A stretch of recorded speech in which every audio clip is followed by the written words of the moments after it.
মৃন্ময়ী শ্যামবর্ণা, ছোট কোঁকড়া চুল পিঠ পর্যন্ত নেমেছে, বড় বড় দুটো কালো চোখ, না আছে লজ্জা না ভয়, না কোনো হাবভাবের লেশ মাত্র। অপূর্ব কৃষ্ণ বিএ পাশ করে কলকাতা থেকে দেশে ফিরে আসে। তা কি পড়ো তুমি? চারুপাঠ দ্বিতীয় ভাগ, ব্যাকরণ সার প্রথম ভাগ, ভূগোল বিবরণ, পাটিগণিত আর ভারতবর্ষের ইতিহাস। মা, মৃন্ময়ীকে ছাড়া আর কাউকে আমি বিয়ে করব না। না না না না না, আমি বিয়ে করব না, কিছুতেই না। এক রাতের মধ্যেই মৃন্ময়ীর পুরো পৃথিবীটা অপূর্বর মায়ের অন্দর মহলে বন্দী হয়ে গেল।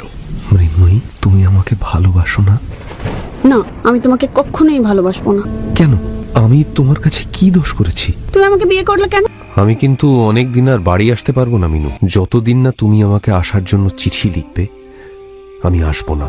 মৃন্ময়ী দেখল কোনো কিছুতেই আর মন বসছে না। মৃন্ময়ী সেটা মনে করে একদিন ঘর বন্ধ করে চিঠি লিখতে বসলো। খামের ওপর নামের বাইরেও যে আরো কিছু ঠিকানা লিখতে হয় সেটা মৃন্ময়ী জানতো না।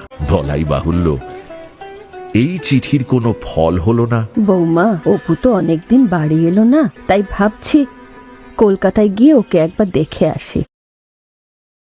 হ্যাঁ মা।